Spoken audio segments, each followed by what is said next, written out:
Hello, welcome and welcome back. This is Jacob and today we are gonna be both continuing and finishing off the narration and character voice acting for the vignette side story Beyond Here. So yeah, I decided since the last part came out that I will compile all of these into a single episode, considering that the last two stories are kinda, well, one of the last two stories is kinda on the shorter end, so I didn't want to have one a bit longer part and then one super short part, but this way you get a pretty long part.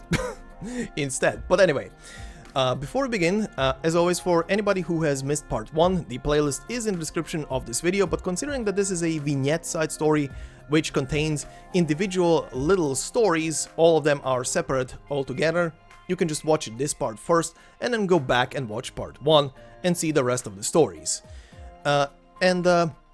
Also, before we begin, as always, thank you very much for all the likes and the comments on the previous episode. Like I say, they mean a lot and help a lot with the algorithm battle, so they are very much appreciated, so thank you very much, everybody. Alright, and final thing before we begin with this part, I do not need to do a recap, which, huzzah, saves me a lot of time.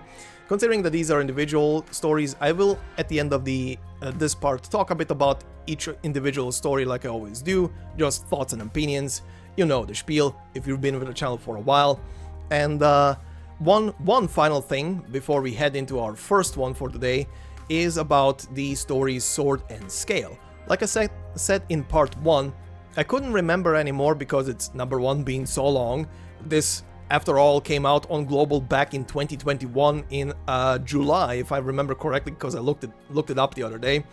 And I wanted to look up, or rather I wanted to remind myself if there's going to be any kind of spoilers for the main story, considering this entails Shen. After all, this is post, a lot of these are post, well, not a lot of these, but some of these are definitely post, as you can tell already, post main story. Act 1, that is, and so is Shen's story here as well. But it does not contain any kind of big spoilers, which is the reason I wanted to remind myself so I can tell you guys. For those of you who are still going through the main story, if you still want to skip it and not get any kind of potential spoilers, you want to experience Act 1 in its entirety blindly, you can do so, of course. There are timestamps in the comment section below, just skip over it when we get to it, and you're fine. But like I say, there are no big spoilers. However, the storyline of this, and just to say that Shen's entire growth as a character, pretty much kind of begins here and continues in many stories afterwards, and we'll talk about that at the end. But yeah, no real spoilers for the main story in this. You can keep watching it. They will loosely mention and quote some references from the story, like specific quote lines and stuff, but again, it will not mean much if you don't know where it's from and what is connected to it, so you might feel a bit lost if you haven't seen Act 1 in its entirety. Look, just putting it out there, right? But yeah, anyway, enough of that. Let us begin with our first story, which is the story that has on its card our very character that is the poster child for this entire vignette story, which is Archetto. So, let's begin with a streetcar named Faith.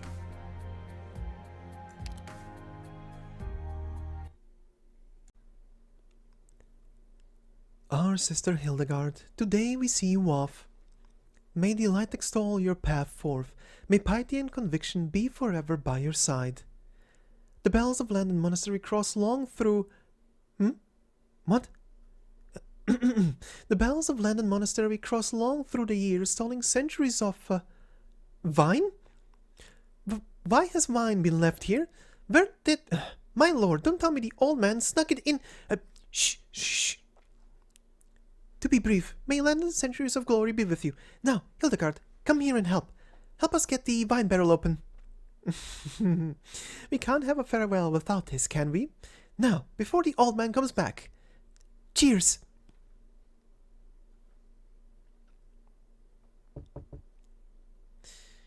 Did I fall asleep? Someone's knocking at the door. It's this late already? Good morning, Cleric Hildegard. Good morning, or should I say good afternoon, Mr. Bison. It's been long since I laid on a bed. I seem to be somewhat remiss. It's been a long journey, I don't blame you. I came to confirm your travel itinerary today. Hopefully I didn't disturb your rest. No worries at all. I thank all your efforts as well. You came from Lateran, such a far-off country, all the way to Lungen. It can't have been easy, can it? It wasn't. This is my own first time so far from Lateran. Long-distance travel isn't as simple as admiring the scenery, it turns out. Even seasoned messengers still take every method they can to keep their moods level. The life of a messenger must be tough. So, Miss Hildegard, was last night's accommodation to your liking? It's a stone's throw from the city center and very cheaply priced. You've got some keen insight. You don't need to worry about expenses, actually. Mountain Dash Logistics will reimburse the cost of your time in Lungen. No, as a representative of Landen monastery, I can't depend on the wealth of others. Forgive me for that. What's more, I'm on this mission precisely to address the many problems besetting the monastery. I could never partake excessively of others' friendship on their land, all while indulging myself. I see. Your mindset really is admirable. A compulsory lesson, and nothing more. Your meeting with Uriel is set for tomorrow evening. May I ask what your plans are for today? I'll take a small walk around the area. It's my first time in Yan, after all. Will you require a tour guide or entourage to be arranged then? No. I'd like to look about myself. I'm just satisfying my own curiosity, that's all. I wouldn't like to trouble you all. Alright, then I won't keep bothering you. Thank you for your understanding. If I may be so bold to ask, Mr. Uriel is your father, is he not? He is. What about it? No, forgive me. It's just that I've noticed you treat him wholly as if he's your boss while you're on the job, Mr. Bison. If I always rely on my relationship with the old man, how could I ever surpass him? I see you're someone of great ambitions too then, Mr. Bison. Hardly. If it hadn't come up with you, Cleric Hildegard, I wouldn't even talk about anything like it with a client. Well, I won't bother you any further. But if you have any spare time, I'd like to hear your stories about Lateran. Just as you're curious about Lungen, I think about that place a lot. But of course. Alright, I wish you a pleasant day. Lungen, then. I don't really have any travel funds, but I suppose I'll wander around some. After all, opportunity and faith alike dwell in markets and bells.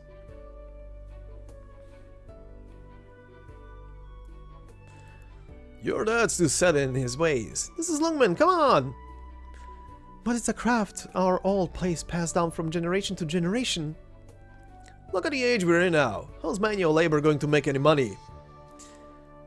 That's true. That's something my dad needs to be talked over for.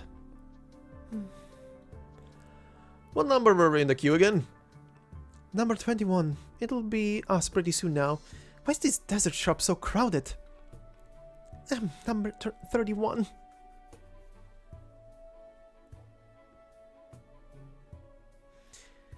So sweet. Oh? Huh? Are you the visitor from Lateran? Do you know of me? Yes, actually, for certain reasons my house is currently uninhabitable, so the LGD gave me a residence at the same inn as you. I'm actually right across from you. So I see. What a coincidence then. Where are my manners? I should introduce myself first. I come from Lateran's Landen monastery. Please call me Hildegard. You might be? You don't need to be all polite to me. I'm just an average engineer. Engineer codename Snowsand. Actually, why isn't a person of your status living in a more high-class apartment instead? I have a few troubles too, but it's more so to remind myself. You needn't be so modest with me either. I'm just touring around right now, that's all. Here, would you like some? Are these cakes? I'd noticed they were famous, and so I bought 2 extra, but I hadn't imagined the flavor would be so intense. That said, if such things can gain widespread popularity, then perhaps the goods the monastery can offer may not suit Lungmen. Are you sure you can give me these? By all means. Thank you. She's just like a hungry little sissy beast. Do eat a little slower. Snow Sand, was it? Would you be able to accompany me for a while longer? Of course, ma'am. I'm on vacation today. Don't shout ma'am like that. I feel a little bad now.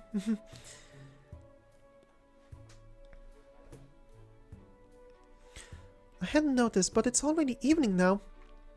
The days without hearing the bells. Miss Hildegard, is something wrong? Nothing. I just feel like the time passes so fast. In the end, today was a day off and the traffic jams were all so bad. We just wandered around Lungmen city center a little and it's already dark now. Snowsand, what kind of place is Columbia, I wonder? Huh? Let me think.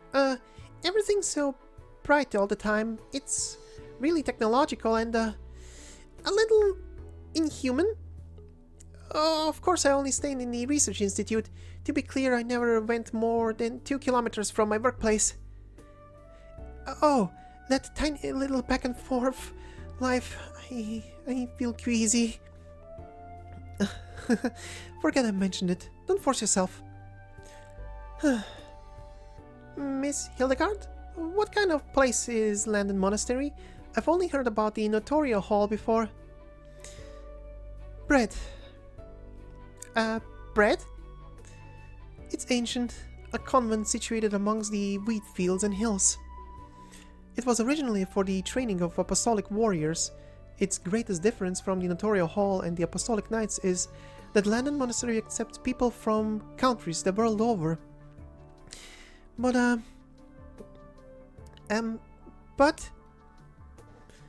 his last few years have been too peaceful. The Notorio Hall mopped up every last bit of our work. We didn't get a single new disciple this year. The old man's cohort refuses any grants on the grounds of teaching the monastery to be self-reliant. It's about to go bankrupt. The time-honored Landen Monastery is about to go bankrupt because of its financial issues. Miss Hildegard, should you say bankrupt for a monastery? It's the closest word there is. Take it or leave it. And that's why you left Lateran, Miss Hildegard? There always has to be a way. Fortunately, the monastery's reputation aside, people might not think we're much more than ornamental, but at the very least, we still have our grand wheat field.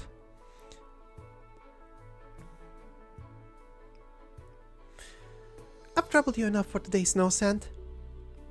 No problem. I didn't have any other plans for today anyway. I'm in room 152. If there's anything else you need, miss, you can come to me until my house is done being cleaned up. I'll be living here the whole time. Alright.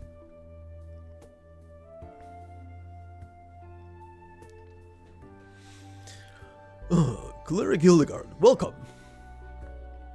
Mr. Uriel, the privilege is mine. None at all. Listen up, Cleric Hildegard. We're not too fond of overly formal meetings in our corporate culture.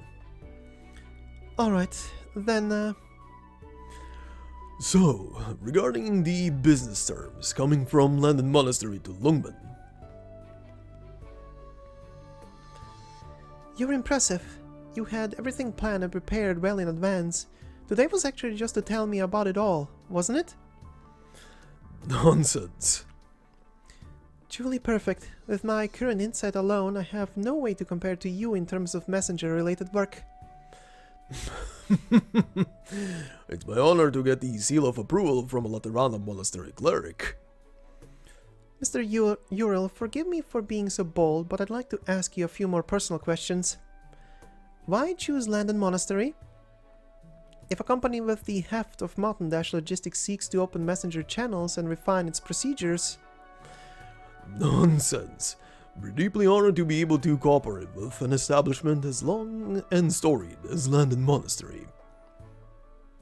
Do you know what the limit of my logistics company's reach is? What is it?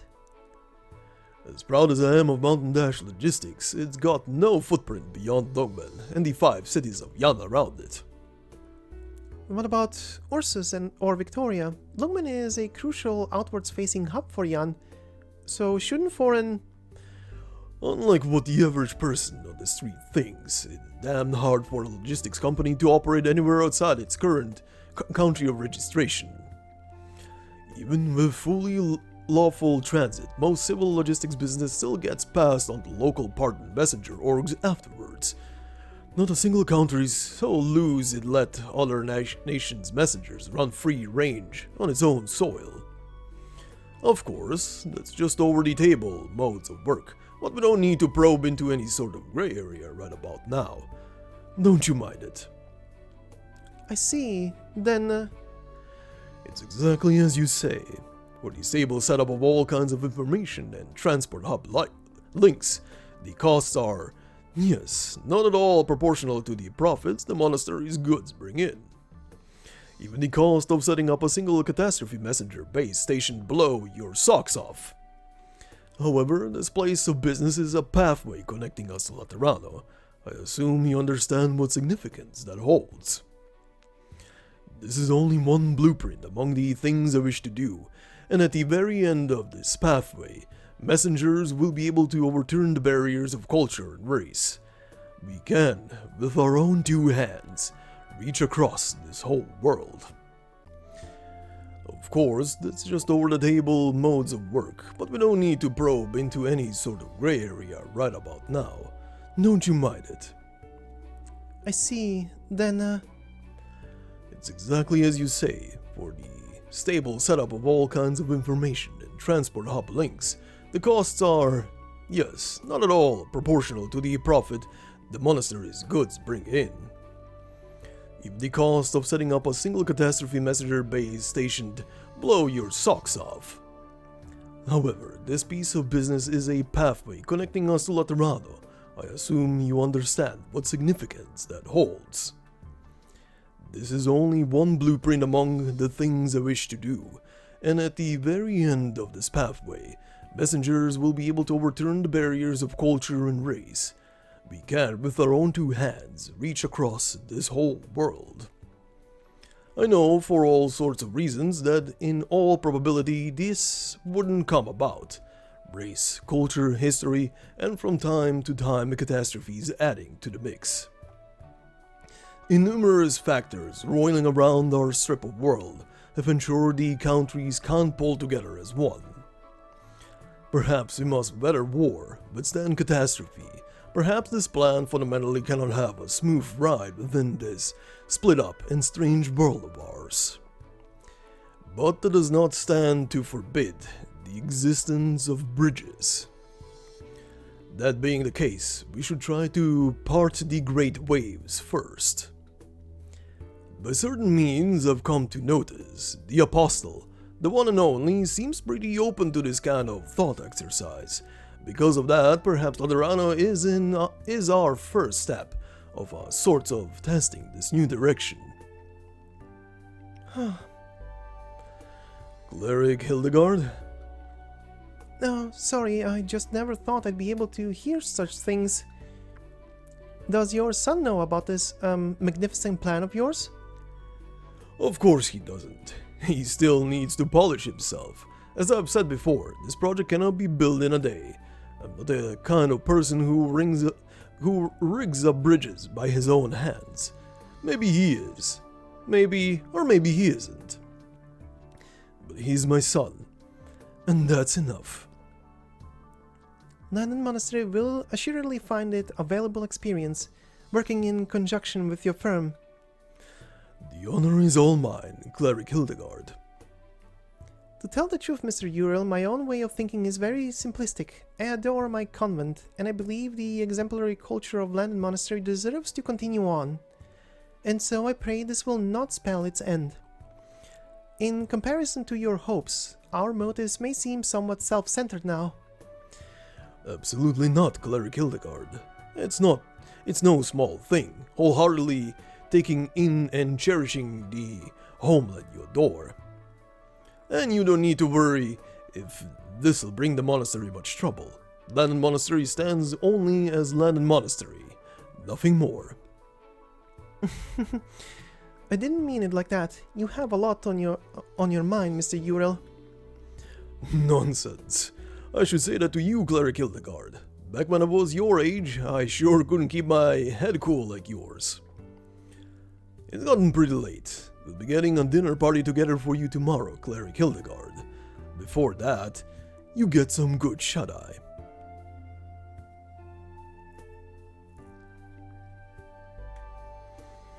Well, that went smoothly. What a mighty fellow. But, it feels like it's nothing to do with me now. Just, what can I do myself? If only I knew. Find some work? But how would I do that any faster? But, what's happening?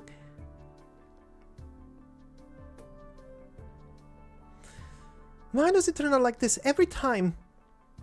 You ain't used to it yet. Used to becoming the focus of everyone's attention because of some unexpected explosion while we're on the way to a job. Slow down! I see him now. Thief! Get your behind back here!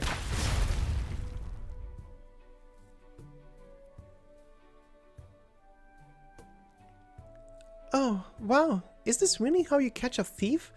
I wonder what they stole that made it so serious. Who is it? It's me. Come in. I didn't disturb your rest, did I? Not at all. Is something the matter? It's just I didn't really know what to do on my own because yesterday around this time I had my miniature cleaning drone number 23 to upgrade. Number 23?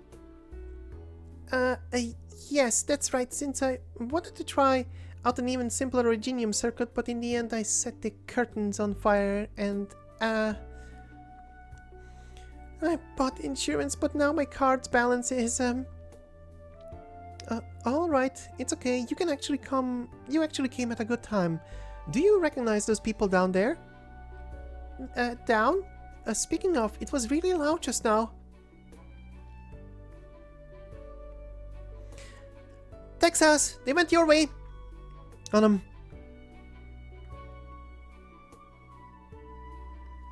Whoa, it's all the penguin logistics girls. I think I've heard that name before. Is it in their nature to drift across the road to head off a car? This happens often. It happens often, does it? Do you know their names? I do actually see a lot of them for work. The super handsome wolf who's driving, that's Texas. The really energetic lady chasing people with a hammer, she's Croissant. That just seem like real names. Maybe I ought to start thinking too. The cute lady who's trying to intervene right now is Sora. She used to be a really famous idol, but I'm guessing monasteries don't really hear about that stuff. An idol? Yep, a singer, star, that sort of idea. A star. The monastery has its fair share of disciplines and taboos, but they aren't all that strict. At least in the past few years they haven't been. What does it feel like to be a star? I'd like to know too. The Intercity Net TV should have recordings of her concerts available to broadcast. Why not see for yourself? The night's still young after all. Then let's take a look. You have to pay. Oh, this one's free, a free program.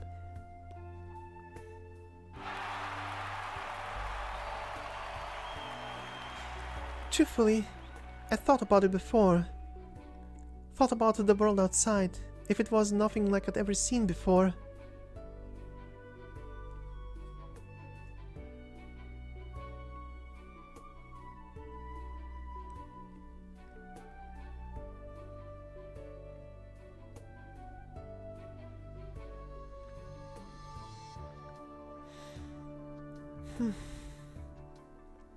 Ah, it's so late already. Snow Sand doze off. Oh my. My apologies. Good night, Snow Sand.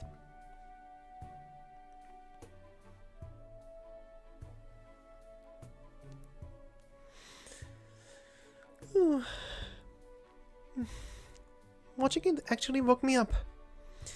TV, huh? The monastery, I think, had a TV of its own. Through such a little rectangle, you can see across the whole world.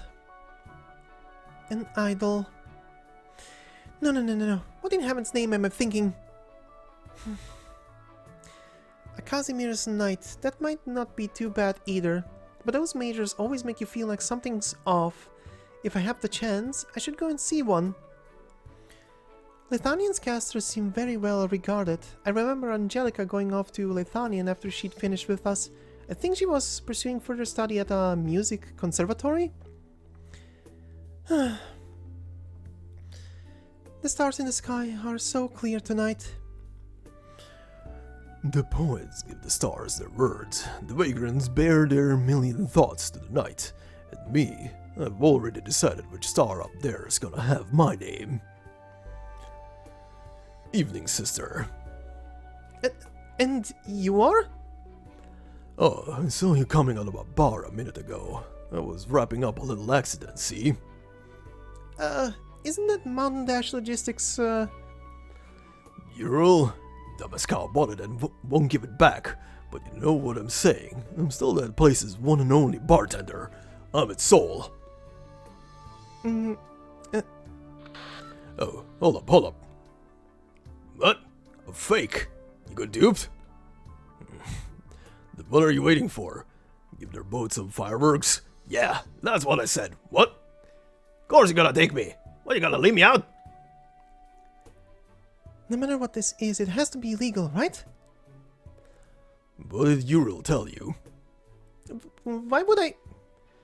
I know. Could only be getting some more hands on board. Looking for a way out.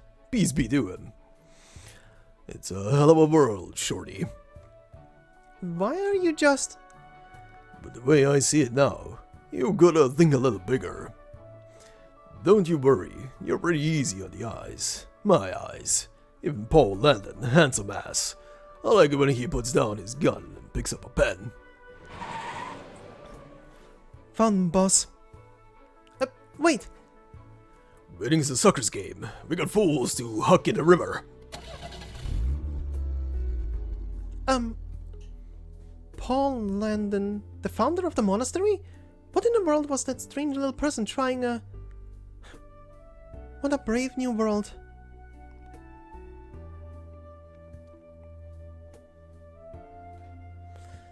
Mr. Ural, you'll have to forgive my manners, but before I leave Lugman, there's something I must ask you. By all means. Why are you always in this bar? I only just bought this place, out from an acquaintance of mine. I quite fancy the atmosphere. It's not loud, it's not dirty, it's well lit and strikes a vivid look. Bars don't usually come like this, at least not in Lungmen. I don't know about Lateran, but I guess you probably don't see clerics in bars. It's not the total truth. Sundays in the Covenant's dormitories fundamentally aren't that different from a bar. I think I understand now why it is you and I can chat. But the most important thing is, at some point, all of a sudden, I became very enamored with this bar's name. The Ends of the Earth. At this very moment, we're at the ends of the earth. I see. Then... Well, to this project bringing the ideal to fruition. Cheers. Cheers. When are you setting off? The plan was for tomorrow morning at 9. Oh, did the plan change? My mind changed. Then, regardless of what you're planning to do, will you need the assistance of our messengers? I won't. I don't leave the monastery this time. I didn't leave the monastery this time just for 1 or 2 odds and ends, after all. What's more important is I'm going to find where I can expand on my own faith. I see. You've reached a conclusion. I'm hard-pressed to say it's a conclusion, but I'd love to see more of it. The world out there is, truthfully, a little more fascinating than I thought. Now that's an answer with some youthful pep. I've got a small question too, and I'd like to see a cleric's guidance.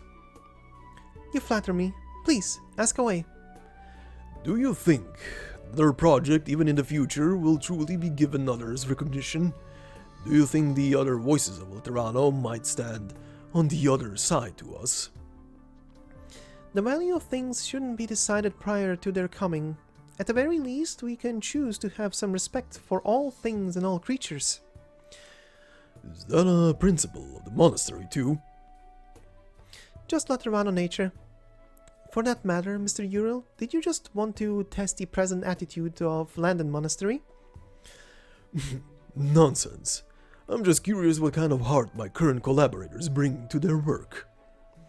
Obviously, I wouldn't doubt my own business. Thing is, once some things get beyond the scope of business, I have to start minding what other people think. How do you see it? Landen Monastery tells a fable. They say in a certain church in Laterano there was a vast mural depicting a story of heroes in ancient times fighting for their death. Artists from all over all came to examine this mural. Some praised, some criticized, and some chose to keep a rational quiet. Then from a small little quarter of Lathanian came an upstart. The upstart was bloated and unwilling to climb the church's stairs. Thereupon he gazed at the church's window from afar. Through that window he sighted a single deformed wild beast in the artwork. And immediately this businessman began to slander the mural for saying that the hallowed and pure Laterano had produced such repulsive paintings, downright immoral. Soon after he spoke that even the single wild beast had a great many imperfections in the art. Wild beast? Little did he realize that what he saw was not a wild beast in the mural, but a church ornament and a candle holder's silhouette, which, by misfortune, had given him such a mistaken impression. He couldn't even step into the grand church, yet dismantling what he saw in that superficial fragment, he came to an insight more superficial still. Where do you think the problem arose from? Arrogance and prejudice. So this fable is named La Bestia Superba. If you should ask, why did the church construct so high of a staircase? That was indeed an arrogance in itself. What you want to do, that is to shatter all arrogance, or at the least between every country, every land, every race's inharmonious arrogances, find a path through the life mission of a messenger. And between those, you even include the very arrogance of nature and life itself. Catastrophes. In realistic terms, I feel it will be very hard. Someone's always got to be that stepping stone. This has eased my heart some.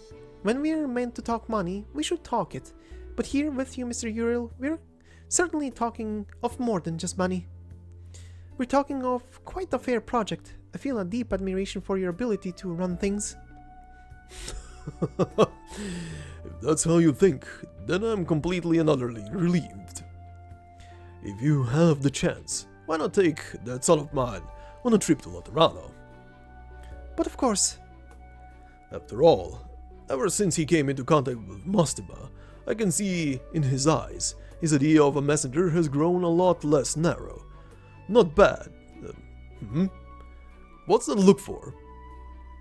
I feel like I've heard a name I can't quite let pass. Oh? Was she that famous? I thought her reputation was pretty internal to the messenger biz. Well, ever since she was exiled, I haven't heard more about her, really. Sancta can live very good lives wherever they are. After all, they're Sancta. True words. Right, Emperor wanted me to give you this. Emperor? A very tenacious guy. He does everything off script, but make no mistake, he's reliable. This is a contact address. Is this a company? Rhodes Island. Is that how you read it? Once in a while, you trust Emperor's taste in associates, and you can trust me. They and this strip of world are marvelous, one and the same.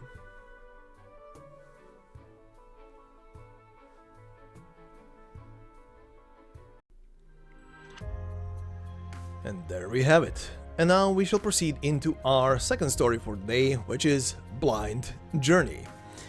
You could say this is yet another trip with the boys, but this time there are 3 different boys. So let's begin.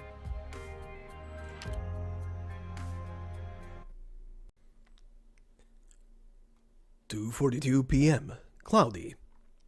Rim Billiton Frontier Catastrophe Warning Zone. Got your seatbelts fastened? Slow down. Looks like we're all good. Let's hit the road. If you aren't going to worry about the equipment in the back, at least give those of us who are sitting back here some thought."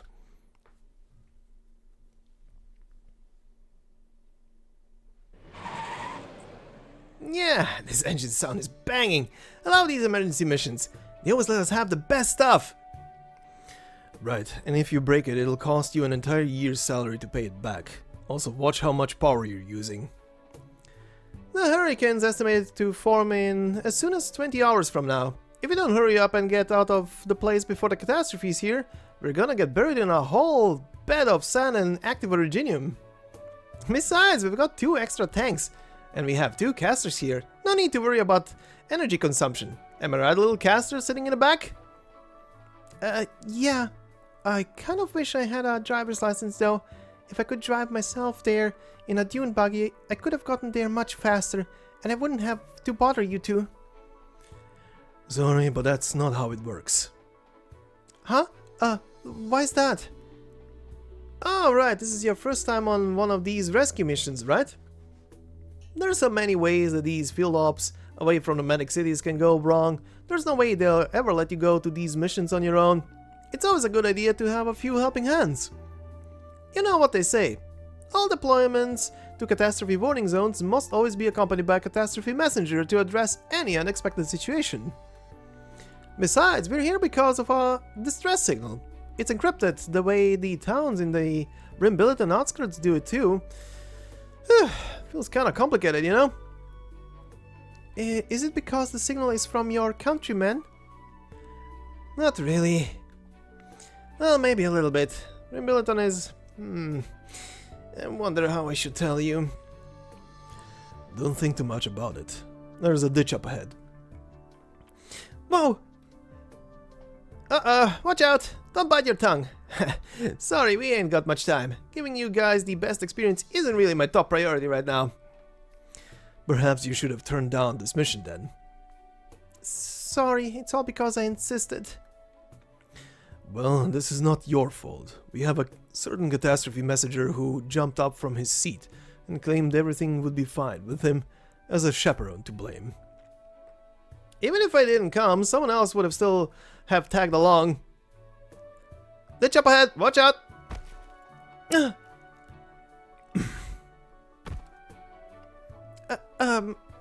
Thanks. I've got to say though, I know we got that signal amplifier installed on your weapon, but I sure didn't expect to see it prop someone up. If it comes down to it, I can even hook it up with a rope to tie an enemy down. Are you serious? Do you want to find out? I'll pass.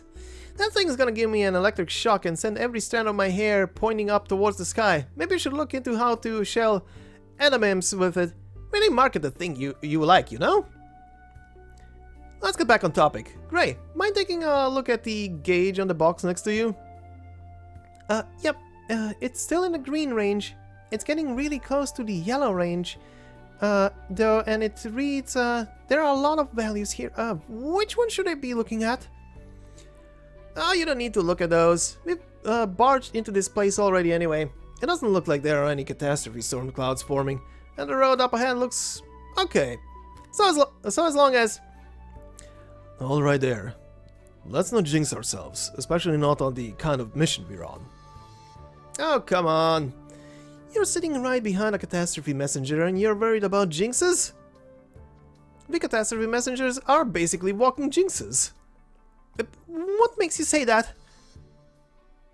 Oh, I'm sorry. I mean, I thought all catastrophe messengers were all nice people that warn others before bad things happen. That's where the problem lies.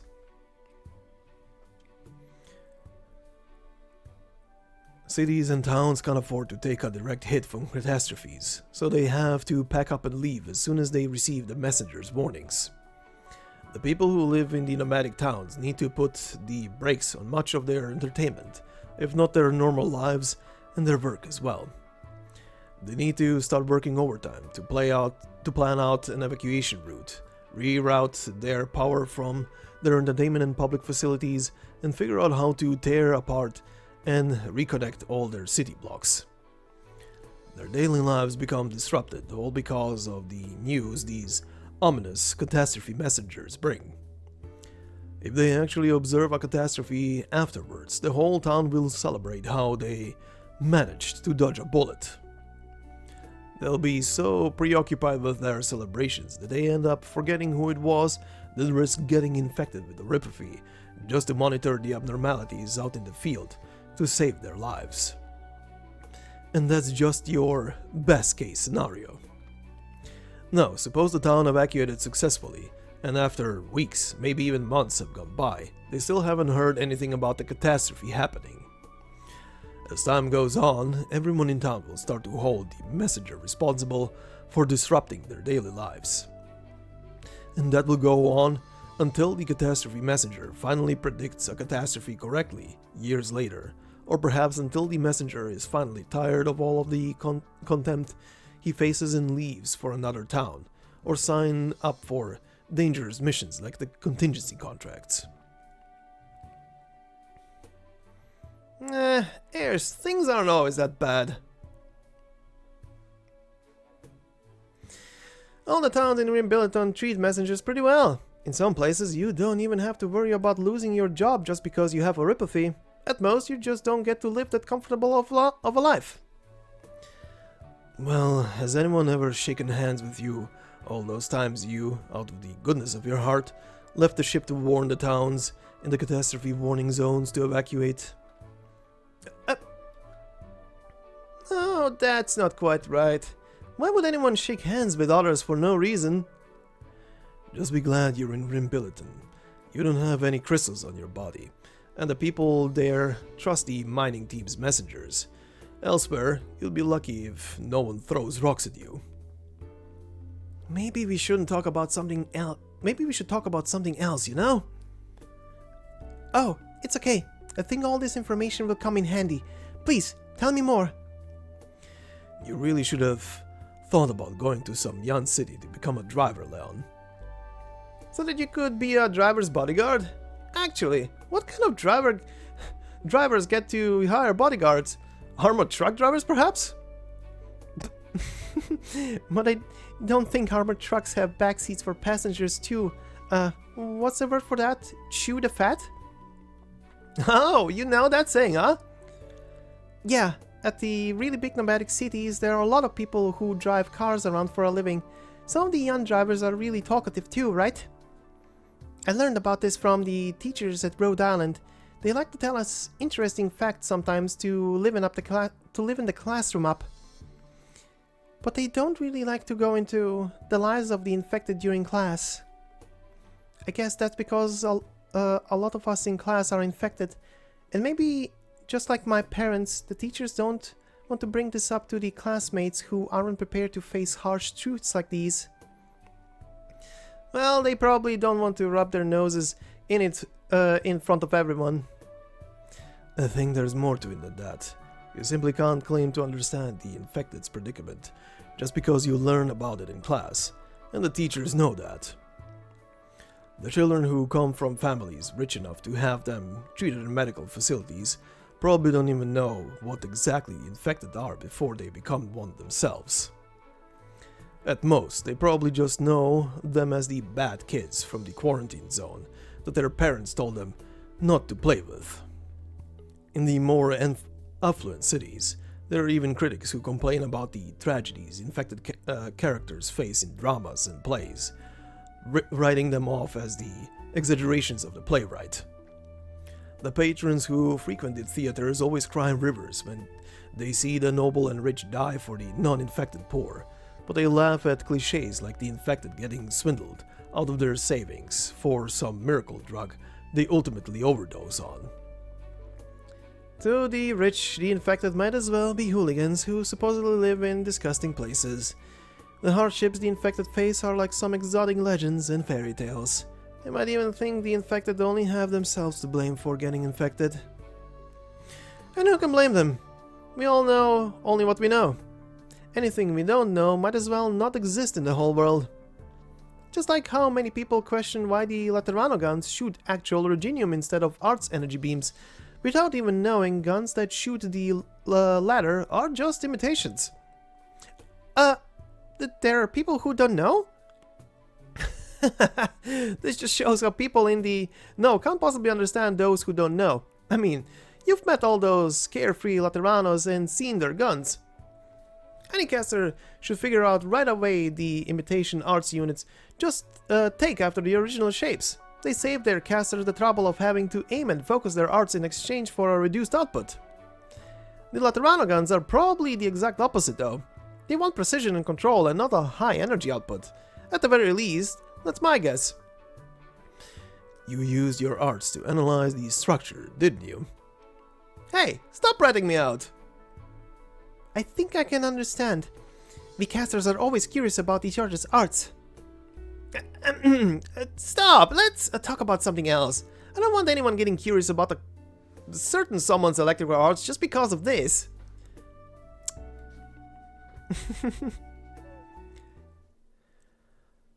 Beyond the car's dark-tinted windows, the desolate landscape appears to be nothing more than a murky cloud of darkness. Every now and then, a few wild beasts can be seen running across the field. A feeling of unease brews within the Perro. He knows the beasts are very sensitive to catastrophes. But I'm not always just curious about things that I don't know about. I want to know more about what everyone at Landen is working for. There is a lot of text and video data I can reference in both the operator's manual and lectures, but I still want to take a good look myself. I want to try it out myself. Is that why you insisted on going on this mission? Come on, Ayers. That's a little straight to the point, no? It's no problem. Ever since I was brought here by the rescue operators, I've always felt like everyone's been a little overprotective of me. Whether it's what's going on outside the landship and back home, and also what's going on with my parents, I just want to be able to help everyone. Haven't you been helping take care of the landship's power equipment to help pay for your medical fees? I've been doing that, but still. I want to do much more, not just as a way to give back to Rhode Island for taking care to take me in, but also because I wanted to make a little money, so that once I find my parents. But if the civil war keeps going,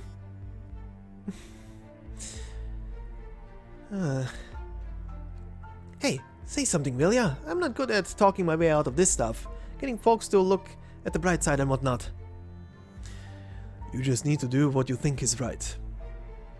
We aren't saints, and we aren't all powerful. That goes for Rhode Island too.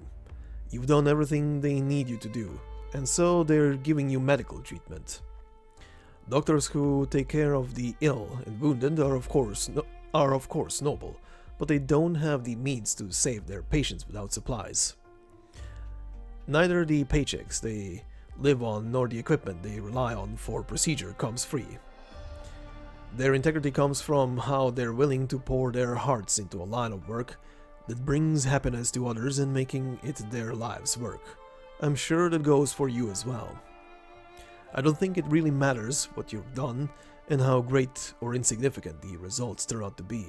The goal that you're giving your all for is the only thing that matters. There's strength in your beliefs. In that respect, you might actually be much stronger than Leon or me. The two of us only know how to survive our way, and it so turns out we can make a living that way. We don't really think too much about it. What gives you the right to speak for me? He's right though. Being a catastrophe messenger is just a way of life that I enjoy instead of some kind of duty.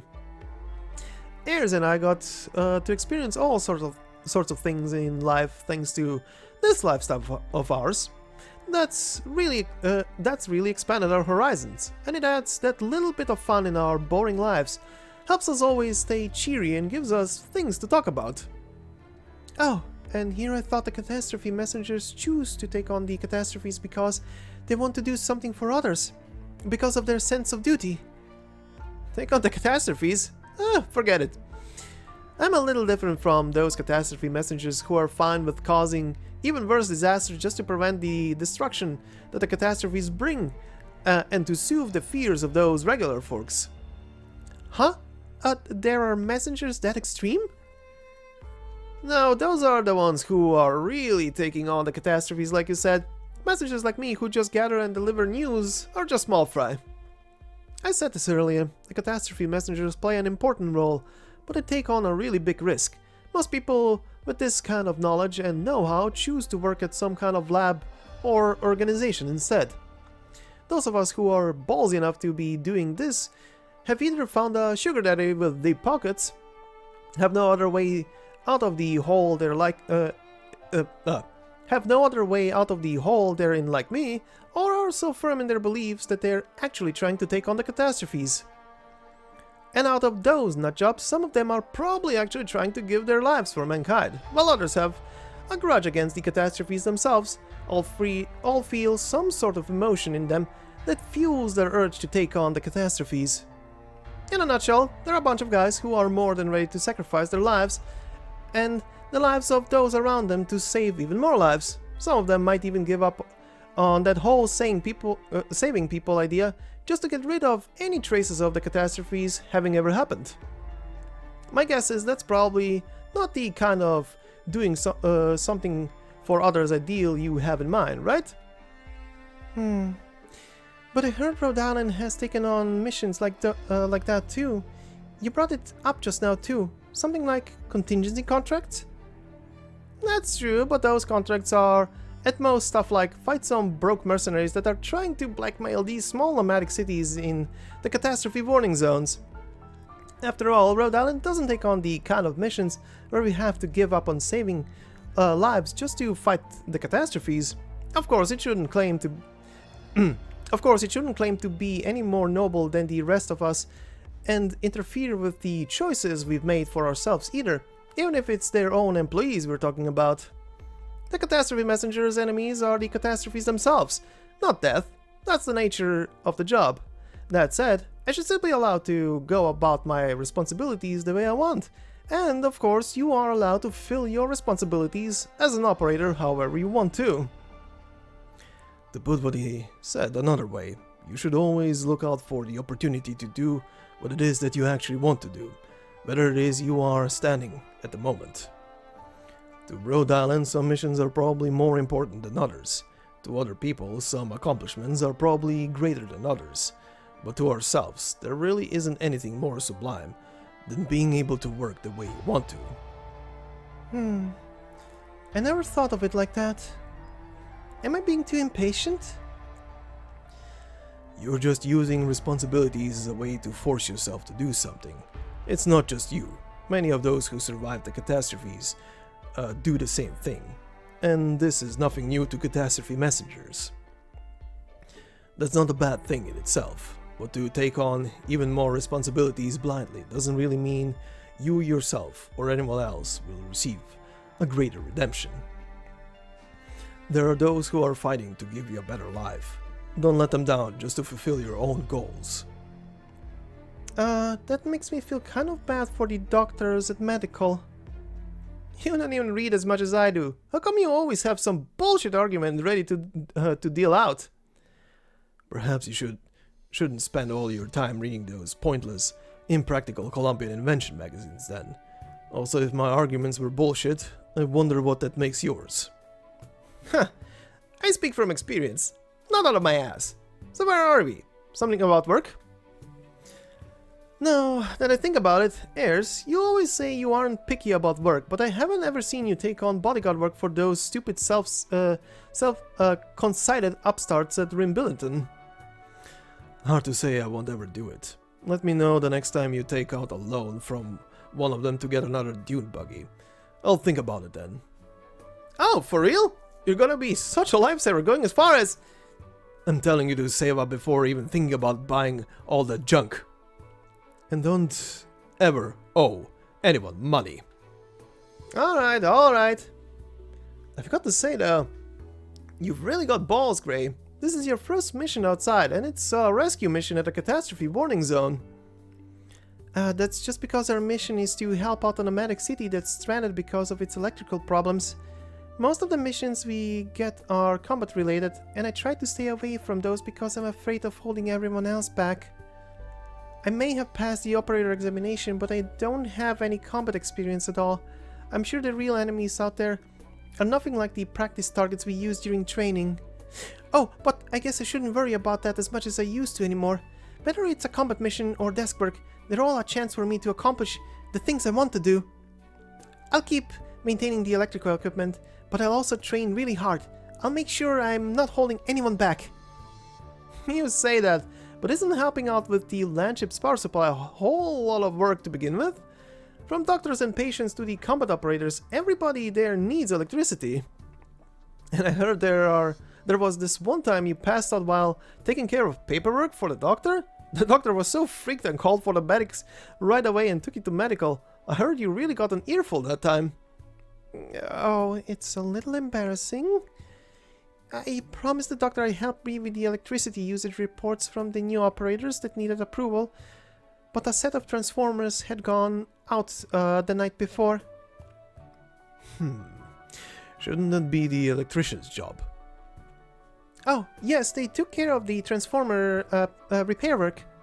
But they also needed an engineer caster to inspect the Originium unit's output to make sure it was working. They also needed an engineer caster to check the energy conversion process. Then there's also the cooling. Look at that light in his eyes. He's a professional. The collecting pipe needed checking too. It's really complicated, but I have it all memorized.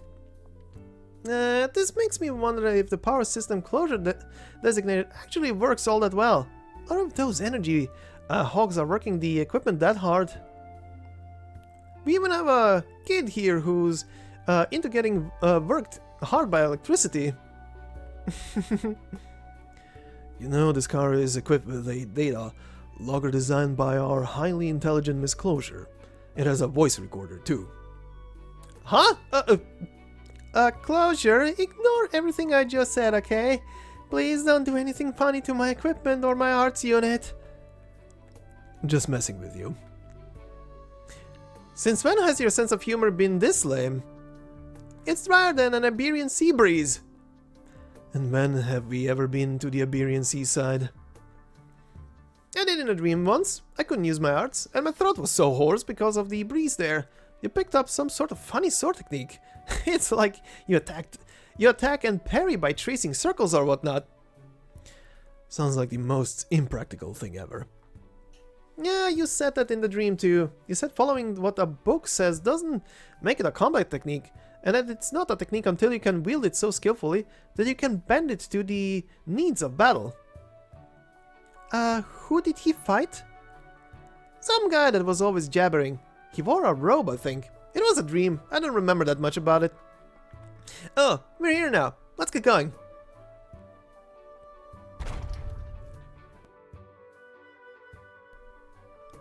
Huh? I don't see any towns around here. There should be some 3 kilometers to go from here, but the road up ahead isn't very suitable for driving. Grey, get me that portable terminal, will you? Thanks. Well, this is probably kind of a cliche, but I've got some good news and some bad news. Good news is, going by the data I've been collecting on our way here, we will have lots of time to prepare for the evacuation. So that's why it felt like you were in much less of a rush about halfway into the ride. But you were using your Regenium arts while you were driving. Don't look at me like that, Ayers. The steering wheel is an arts unit modified by the craftsman. I didn't take my hands off my staff to use arts. I'm sure both of you are aware, but making predictions based on the data outside the area tends to give you fairly inaccurate results. That's why, as a catastrophe messenger, I tagged along with you guys here to the warning zone to get more detailed data to work on that. The Regenium around here is still some time away from saturation. We should have at least half a month until we have to go. As for the bad news, I guess the mission report this time is going a whole different direction than we expected. Can't say for sure yet, but it sure seems like it. Which direction? Hard to say. Might be both. Huh? Did I not tell you about this before? You were wondering how to break it to him a while ago. Oh, right. Well, we now rebuilt it like the back of our hands since we were on the mining team, but I guess you don't know that much about this place, right, Grey? First, this distress signal isn't necessarily coming from a town that's in trouble. It might be a trap. And suppose it's real, the signal might also attract rioters to loot the place. And you know what would be really hilarious? If it's both. A trap that draws in some rogue looters. I've been measuring the signal's echoes on the way here, and it kind of feels like the number and density of people at our destination is kind of off. For a town, there's too few and they're too packed together, but there's clearly a large amount of Regenium products and buildings there. I sure hope the townspeople weren't kidnapped. Well, we shouldn't have a lot of trouble taking care of them as long as they aren't some pain in the neck creeps like the rust hammers. Besides, we're still pretty far away. And even though the equipment we have on the car helped expand the range, it doesn't necessarily mean my Regenium arts were accurate. Maybe the whole town's just gathering in one spot, trying to figure out how to fix the equipment. But no matter what we're going to face, I guess you are ready now? Come on, stay with me. This is also the kind of life you want to know. The life far away from home and from the ship. I guess you're probably hoping that it's your knowledge that our mission needs instead of combat skills now? Well, to us operators, it doesn't really make a difference.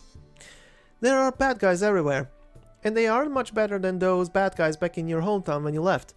But as long as you still want to, there's always something you can do for somebody out there. Yeah.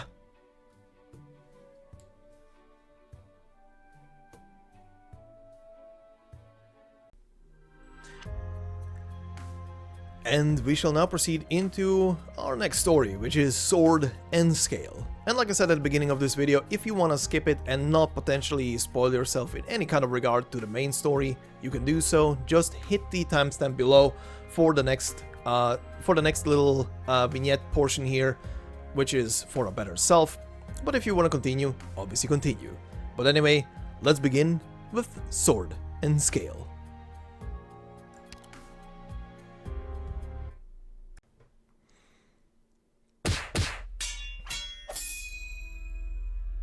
Stop! That's as far as you go. You can stop running. The police will be here soon. It's all over. What, they sent you after me too? You said you were here on some mission from Rhode Island, that they have doctors willing to take care of the infected. So that was all lies, huh? Old Tom warned us not to trust any outsiders. Serves me right for not listening to him. I thought you had some integrity in you, not like those idiots that only look at people as dollars and cents. And this is what I get. Because I'm the idiot here. If that's what you want to believe, suit yourself. But I'm going to tell you this whether you believe me or not. I have nothing to do with the police out there. Then leave me here and go away.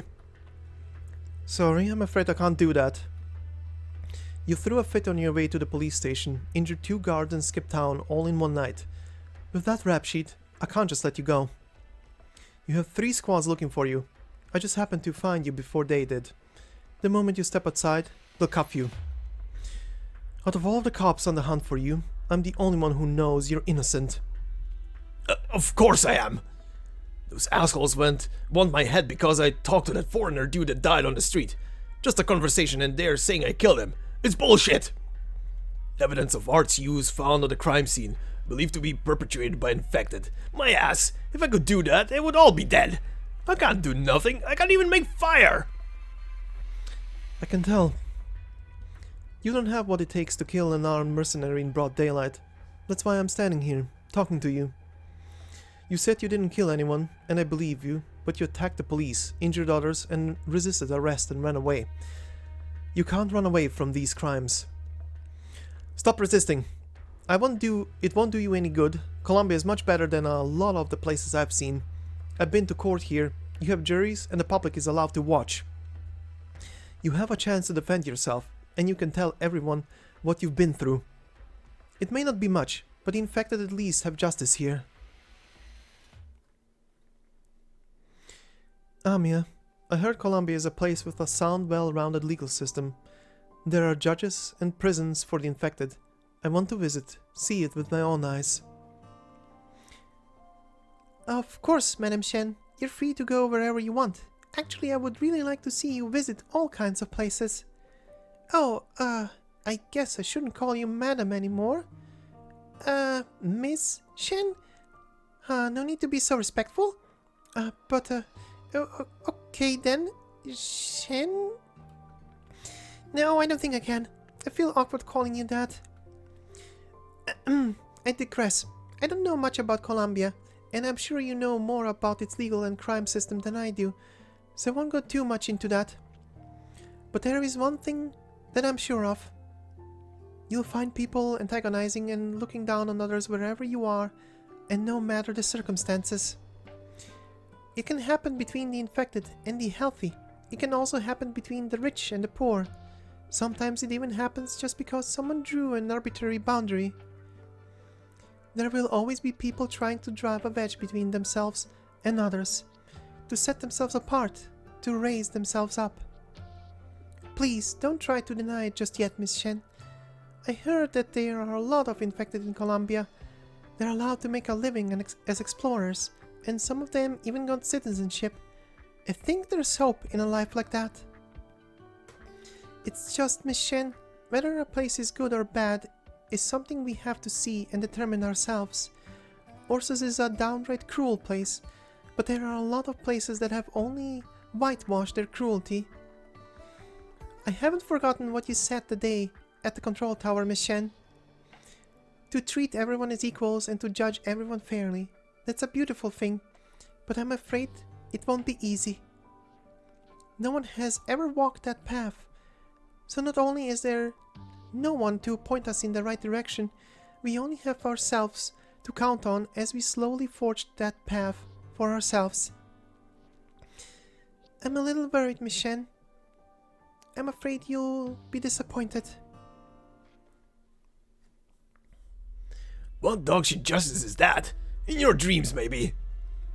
Who would even listen to me defend myself? Has anyone ever been taken to court who didn't end up crying a river about how they're innocent? The moment they catch you, they throw you in a wooden box like a fowl in a cage. Then they choke you and cut open your stomach to let everyone see if you're rotten in the inside. You know how much money those old shitbags on the jury spend to hire people to yell on the street? The infected panhandlers are mooching off the city, emptying our pockets? What would you know? You just got here. No.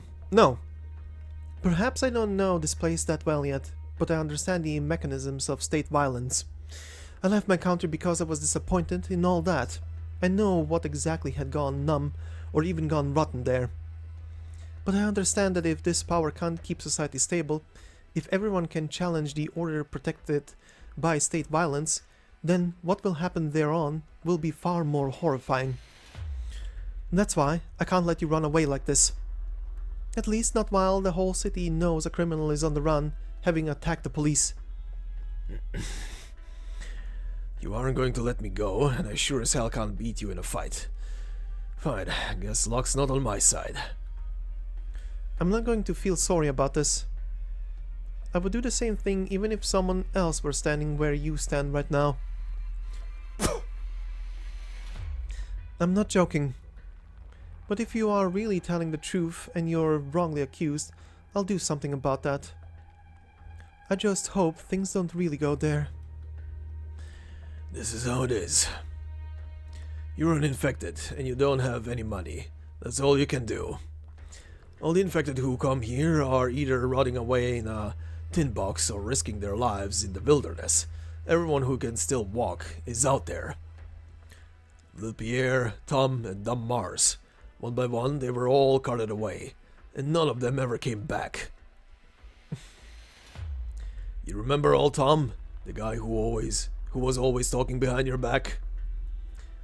I could have forget. The first day I came to your block, he tried to dupe me into giving him the bracelet I was wearing. I taught him a lesson, but he just didn't seem to care. He's not above holding a grudge. You all thought you weren't gonna be able to hang around for much longer, having gotten on his bad side. Clearly, I'm not the pushover you all thought me to be. That's right. It didn't take long for everyone to learn not to cross you. You wiped the floor with Tom, but you didn't kill him. We've all wanted him to quiet down for a while. Everyone knew he was up to no good. Stealing, conning, you name it. He's done it all. As long as it gets his granddaughter a dress or some jewelry, he's gonna do it. That beautiful granddaughter of his got his money and dresses, and took the plunge with some rich guy in the city right away. And what did he get for his troubles? She told him to never step inside her house. Least he get mud all over the place. I should have taken him in to the cops the moment I got here. Right, I wanted to ask, how long has it been since the last time you saw him? 2 weeks, maybe a little longer. Wait a minute. Why are you bringing this up? What happened to him? Amia, if I spend my entire life looking for a place like that, a place where everyone is judged equally, to no avail, then how should I approach those who have undeniably committed crimes but were raised in those places of injustice? Rhode Island can lock these men up as a temporary measure, but what will happen to them in the end? I can hand down punishment to the evil, I can sing the praises of the good, and I can stop any unjust lynchings before they happen. I have the power to do that. There is much that I am willing to give up to achieve the justice I seek, and to that end I am willing to do anything. But I will still have to ask myself, do I have the right to do that? Who has the right to determine if another person is guilty? Amia isn't here. I'll answer for her. Amia will tell you, no one can judge another person. I know she'll say that. Dr. Kalsit always says that too. They're really good people. They don't lie to me. I trust them. But I also know a group of good, big guys. We fought together and beat the bad guys. They trust me, and I trust them too. I think the things they told me are right. If you are up against a baddie who has done something wrong, and you can tell that they did, that means they are guilty. Those who are guilty should be punished. What's bothering you, Shen? It's okay, you're my family now. Family should always help each other out, so I'll help you if you can't bring yourself to do it. I will stop injustice. I will stop anyone who wants to take family from anyone else. If their crimes aren't serious enough to warrant death, but someone else wants them dead, I will stop them. I will stop anyone that wants to kill, and I will punish all the bad guys. Whatever bad things they did, I will punish them the same way. If they robbed someone else, I will beat them up. If they hurt someone, I will cut off the hand they used to hurt them. What do you think? That will take care of everything, won't it? I will do my best to grow up to become someone who can properly determine whether a person is good or bad. I will be the judge.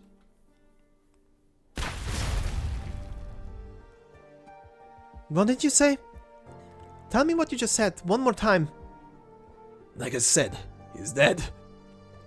He died a long time ago. The old man pissed off the wrong people, and they dragged his ass back to their place. He wasn't gonna hand them no money, so they beat his ass up before he even said anything. You know how old he was. He wasn't gonna survive more than a few days. He was lynched. And no one of you cared? Shit, you think any of us gives a shit about someone like Tom? He wanted to see his granddaughter just once, and he never got the chance before he was killed either. His granddaughter stopped talking to him long ago. All the money he scammed of people, he sent it all to her, but he never heard anything back. I'll tell you, the only reason they don't bother you is cause they still have a use for you, because you can still make money. The rest of us have to watch every single word we say, if you don't want to end up 6 feet under. Murder is a crime, yeah, but I'll tell you this. No one's going to cross those guys, all because some broke-ass old man died. If someone really wants your head, it's not going to take them a whole lot more work than flicking away a speck of dust. They have all kinds of justifications on their side. You hear all that noise out there? They're here for me. This is where it all ends. You won't die. I know you didn't kill anyone. I won't stand aside if the punishment you're given is unfair. I'll help you. Easy for you to say. Look at this. How are you going to get me out of this? You're literally standing between me and my only way out. I'll find a way. Trust me, I won't let you die. No one should be given punishment disproportional to what they have done. If anyone thinks otherwise, they're wrong. That's why I'll right the wrong, starting right here. This is the only thing I can do right now.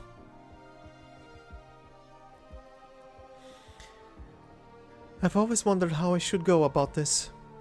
In the beginning, I used to think that Rhode Island's ideals were too immature and naive. Not exactly bad, but very difficult to accomplish.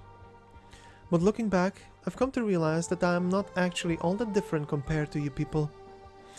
Amiya, you told me no one can ever show me the way. I think you were right. I realized that long ago, and I prepared myself for it. That said, if all I can ever rely on is my strength, my enthusiasm and my sword, then can I only ever change that which is within reach of my sword? Wei said it again and again. No regrets. Whether it was my trip to the core city or my decision to leave Lungmen, I never regretted making those decisions. Perhaps the path that Wei had arranged for me was the best option, but I didn't want to go down that route. I couldn't have. It would only torment me. I'm nervous. Someone out there had told her, with actions not words, that there are some ideals that won't ever come true, even if you spent an entire lifetime working toward them. Yet even though they will never be realized, you must still work toward them. She's right. She's gone ahead and done it too. I too will do the things that I have to do.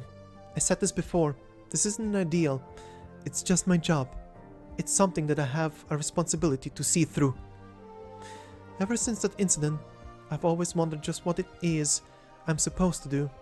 I still don't have the answer. I can only do what I can. But I'm very glad that Rhode Island is walking this path with me.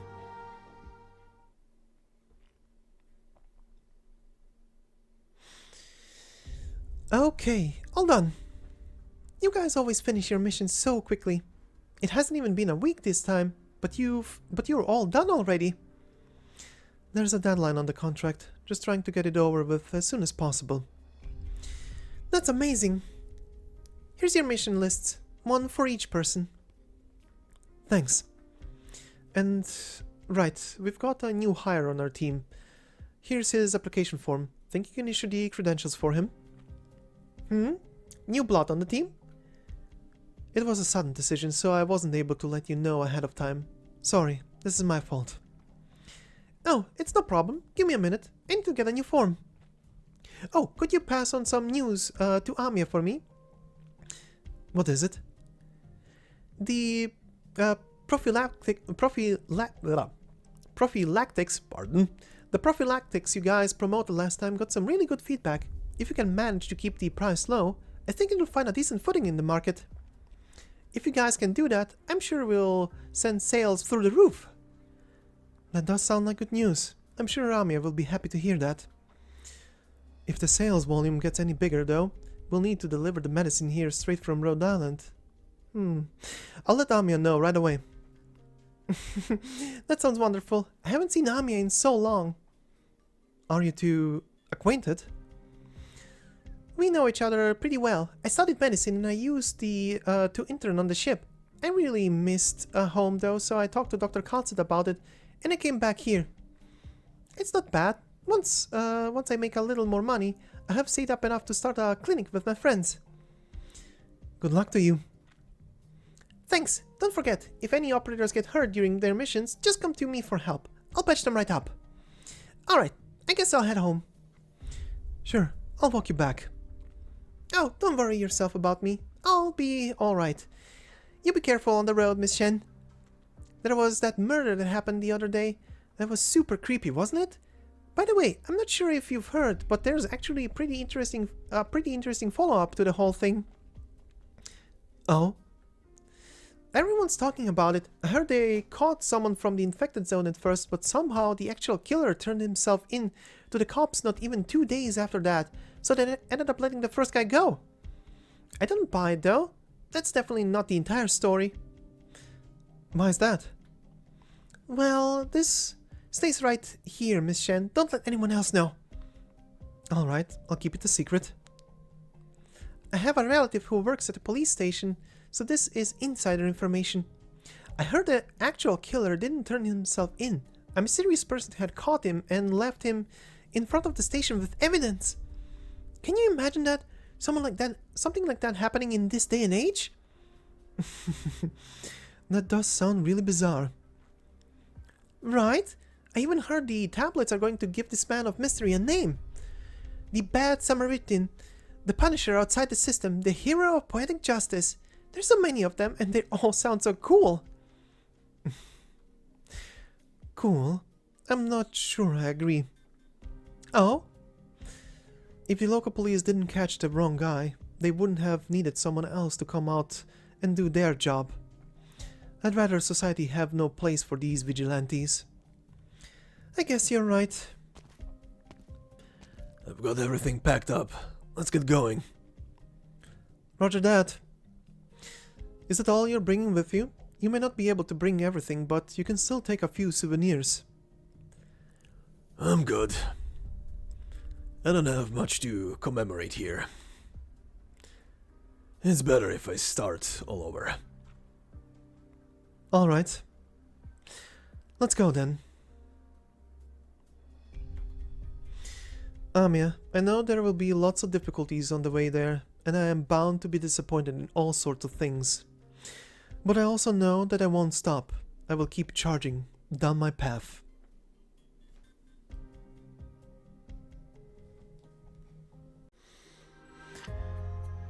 And there we have it. Another story in the never-ending chain of Shen growing as a character.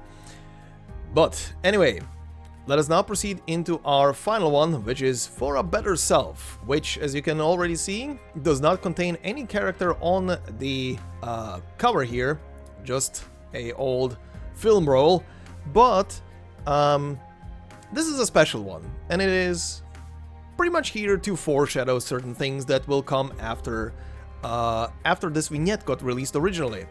And what that is, you will see in a moment. But anyway, let us begin with For a Better Self.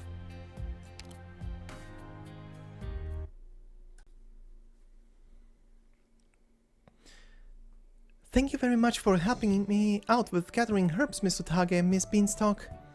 There is no way I could have found nearly this many without the two of you. Oh, it's not biggie. I don't go out on field ops much. It's a great change of pace. And geez, just call me Utage. We're a bunch of girls on a trip. Let's make this a fun little get-together. I mean, we're friends, aren't we? Don't be so stiff. Oh, is that so? Friends? But I I don't know much about fashion, and I'm not very good at talking. Can I really be friends with you? What are you talking about? Of course you can. You're on my contact list, and I can call you anytime and go shopping with you. That makes us friends. Look, your name is right here, Myth. Whoa, Miss Utage, you know a lot of people. Huh. What's this list here? Oh, Afternoon Nails Club. Probably the list I added the most people to. What about this? That's the group buy coupon club list. How about this? The peeps that don't do events, but pay up list. All of them are like my besties. Yep. If she adds me to this list, I might end up crying. She wouldn't do that, right? Hey, that sounds like a great group. You gotta introduce me to some of those besties of yours. Oh, Miss Beanstalk, you're back. Kept you waiting, huh? Kept you waiting, huh? I got caught up in the road up ahead. It's a little hard to get through. By the way, Utage, which list did you add Murph and me to? It can't be that besties club, right? Oh, relax. You wouldn't make it even if you wanted to. You're on the gonna treat lunch sometime list. She's in medical department. Huh. Hold on. What's this supposed to mean? I've treated you to lunch more than a handful of times. Besides, why is Murph on such a normal sounding list? I don't really mind. She takes care of me when I'm sick or hurt. Gotta give respect where it's due. Besides, am I gonna get on a doctor's bad side? How stupid do you think I am? Can we not talk about this, please? You went up ahead and scout the area, right? How is it? Any more herbs around? I think we already got plenty, so if there aren't more up ahead, maybe we can call it a day here and go home? I'm getting there. I'll get to the end of this contact listing. Anyway, let me get straight to the point. I did find something. I had Trey look all around, and he found a spot a little further north that we haven't been to yet. Oh, you mean those little pets you got with you? Way to go! Of course! This is nothing more than a walk in the park for my little buddies. It's north of here, going by the humidity, the amount of sunlight and the terrain. It should be a perfect place for herbs to grow. That sounds great. Let's head over there. Hey, wait up! Let me finish. Where's my map for this area? Let's see. There we go. Take a look here. I marked where we are in red, and that patch of grassland is over here. Huh? This place. Let me see. Oh, are we really that far away from the ship? And what's this say over here? It's way too small to read. Iberia? Iberia. Huh. I heard the nomadic cities there change color and every place they cruise over turns to barren land where absolutely nothing can grow. Not sure if it's true though. Huh? No kidding. It could be that there are technical problems with their originium energy source and that might have polluted all the places they drove through. But absolutely nothing can grow there? That sounds like a bit of an exaggeration. Oh, that's hardly an exaggeration. There's more. I heard Iberia cities can even change shape. The city's plates can all fly away and put themselves back together again. They can even turn into a giant limbless monster that swallows everything whole. They can turn into monsters? That's not exactly how I heard it. Why are we talking about this now? Shouldn't we figure out if we want to keep going? Or what? Is it Iberia gossip time? Actually, why don't we just do that? I mean, none of us dare say we know that much about Iberia, right? Let's talk about what we know then. Maybe we'll figure out something helpful. Well, I guess we can. We aren't in a rush anyway. Well, I already told you what I know. Next up, Murph. Huh? I need to say something too. Of course. Okay, I don't really think this is going to be very helpful though. Well, I heard that Iberia has a lot of ghost towns. This doesn't sound like at all different than what I said. Oh, hush, just let her talk. I heard that people sometimes wander into those ghost towns when they get lost. It's cold and scary inside. There are blue rocks spread all over the roads, and there isn't a single person in any of the churches. But if you take a closer look, even though the buildings are all empty, there are jewels built into everything, and the plaza has all these golden statues without even the tiniest blemish. Jewels! Gold! Sounds kinda like the City of Gold. My dad used to always sing that song. When I was a kid, I really liked that story. I wish that kind of town really existed. A road paved with jewels and gold. I really want to see that with my own eyes. I don't think I'd be so thrilled to visit that place. I heard that in those ghost towns, each and every night, there are things you can't see praying at the church. And sometimes you can even hear someone breathing into your ear. On top of that, all the people who stray into those towns feel their bodies slowly turn harder and harder. They start to move slower, just like those old grandmoms and granddads. After that, they even start to talk slowly, and little by little, they lose their minds. Whoa, that sounds terrible. In the end, they can't move, they can't talk, and they can't think. They freeze up like the golden statues on the streets. Those statues were people. That's so scary. You're kidding, right? How is that even possible? That sounds even more out of there than what I just said. It's gotta be fake. It's a good story. But think about it. How could anyone have spread the rumor in the first place if no one got out alive? You're right. That's why I told you it wasn't going to be very helpful. This is a story I heard when I was still going around exploring with Harmonia. It's hardly reliable information. Exploring? Oh, actually, before I came to Rhode Island, I used to be something of an explorer. I went to all kinds of places with my friends, and the more dangerous the place is, the rarer the herbs there are. No kidding. That's amazing, Murph.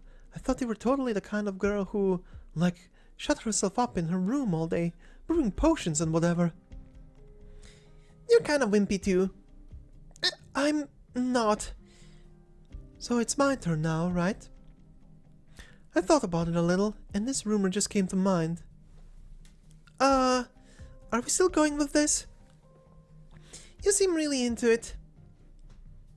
It's just a story. What's the harm? Well, you girls know how Iberia has this festival they call the Carnival. Now, the Carnival itself isn't a rumor. It actually exists, and I read about it in books before. I heard it's one of those decked-out festivals, and lots of tourists used to visit just for that. But there hasn't been a whole lot of news about the Carnival anymore. Some people even say it was cancelled. But, well, here's what I heard. What have you heard? Stop it with the tone. It freaks me out. Yeah, it's a little scary. Alright, fine. I'll let off. It's nothing that scary, really. I heard it wasn't actually cancelled. It's just you don't get any normal people going to the carnival anymore.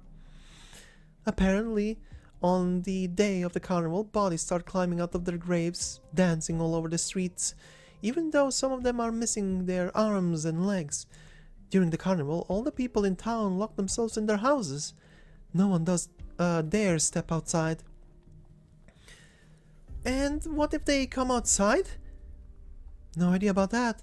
I heard a few different versions. Some people say that you'll be eaten alive if you go outside. Others say you get cursed and line up behind everyone else. Head into the woods to the east and end up hanging yourself. Whatever it is, it's not a fun way to go out. Okay, the end. So, wanna listen to more of those stories? Your face is all frozen. Are you scared? Oh, of course not. I don't get scared. Alright, you don't get scared, so let's keep going.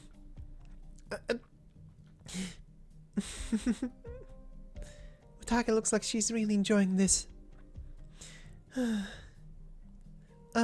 we getting a little off topic? That's right. Let's not get off the track. These rumors all sound pretty far-fetched. I don't really think they're really that useful. It's pretty creepy, right? Is that what you were going to say? I mean, the rumors are probably so unrealistic because the whole area is on lockdown. If you think about it, it's pretty much what you'd expect. So, are we still going north? We have plenty of herbs we need already, don't we? Why don't we just call it a day? Yeah. Murph, what's the matter? Why are you all spaced out? Oh, it's nothing. I'm okay. I'm just a little curious. Since there are so many scary rumors, what is Iberia actually like? Funny she should ask that. Stop right there, asshole! You're not getting away! Jose, you shithead! Stop running away already! Why are you crying? You fell down on your own. I didn't even touch you. Stand up! This is all your fault. You were bad-mouthing me to the teachers at the school, weren't you? You got me in trouble. I didn't lie. I saw it, Antonia. You were the one who stole the change Aunt Marissa left on the table. You're still going on about that? You little rata! I'm not a rata. Ah, my dear children, don't do that. Our tantrums, however brief, can lead to mistakes. Don't let your emotions get the better of you. Come, my child, stand up. Who the hell are you? No way, thank you very much, sir. It's okay, I can stand up by myself. There's mud all over me, I wouldn't want to get your hands dirty. That is very considerate of you, my child. You have my thanks. But you needn't worry. How is mud dirty? Everything we eat and wear is grown from the earth. Here, take my hand. Stand up. That's right. Sir, you're from the city, aren't you? Do you know who I am? There are rumors all over town that there's going to be an old gentleman visiting us from the city to give what is it again? A sermon! That's right, a sermon! You're here to give a sermon, aren't you? Yes, very perceptive, my child. I've been asked to come here to share the gospel with all of you here. You're a priest from the church? Yes, my child, I am. You'll teach us about the laws in the church's book and tell us stories about Laterano? I will, my child, but that is not all I will be teaching you. The book teaches us that our noble laws are indestructible and that we must believe it, follow it, and worship it. That is the righteous and correct thing to do. Correct, but perhaps a little off the mark. I am merely human. In reality, I am no more holy than anyone else. That is why I also have many worthy stories of the people and things around us to share with you. I am here to close the distance between us and the law. Father, what do you mean? I'm not sure I understand. Oh, Father, where are you headed? Is it the village headsman's house? I'll take you there. Thank you, my child. What I say is not important. What is truly important is what you've heard. You don't have to force yourself to understand. Which way is it? Oh, watch out, don't step on these flowers here. Give them the chance to grow. Wait. Father. Yes, my child. I'm just wondering, did you see all that just now? What did you see? Did you catch everything that I said? I'm afraid I can't deny I did. I heard everything loud and clear from the moment you fell. Father, sir, Father, please, that's not how it is. I made it all up. I made all of that up. Please. You think everything you said is nonsense, but is that really the case? Antonio isn't a bad person. It's just he, That's right. I lied. I was just seeing things. That's right. Antonio didn't steal anything, Father. I imagined all that. Please don't take him away. Jose! Jose, stop! Stop it! I know it's wrong to lie, but I'm jealous of Antonio. My grades are better than his, but I never get enough to eat. Soon I won't even have enough money to go to school. I'm jealous of him. I know those who steal get taken away. I know that, but Hugo next door was taken away and never came back because he stole something from the stores in the city. That's why I ratted him out to the teachers. I was trying to frame him. It's all my fault. I know what I did was wrong, but please, if you're here to take anyone away, take me. Please don't take him. We must not deceive others, for the deception deceives even ourselves. What are you talking about? No one told you to say that. It's me, Father. You heard him. I stole that money. Antonio! Stop it, Jose. Stop lying for me. You aren't like that. When old man Pedro broke your leg last time, you didn't lie about that. Lies. Lies can ruin us if we don't follow through with them. This is a most vile thing to do, yet lies made with goodwill are what make us human. Go on, my child. There isn't any more to say. I stole Aunt Marissa's money, but I'll pay her back. I found a job in town that pays really well. It's my fault for stealing. I'll go apologize. Ask for your forgiveness in just a little bit of time. I'll return the money when I have it. But why? Why did you do that? Tuition. What? Don't you want to keep going to school? You're much better at studying than any of us. I know you're a little tight on money.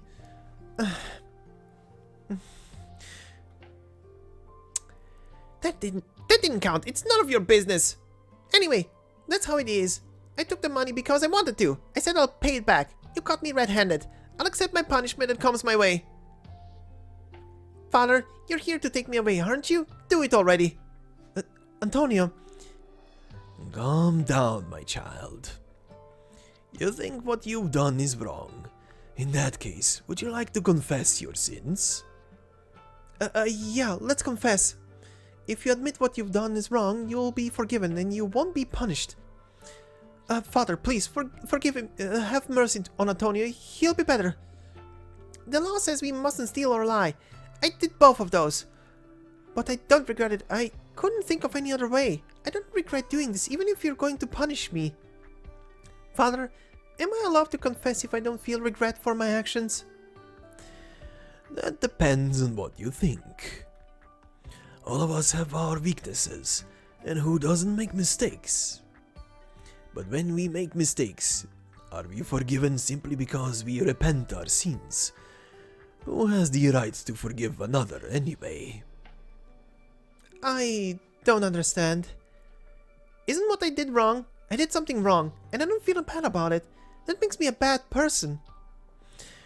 Does making a mistake once make you a bad person forever?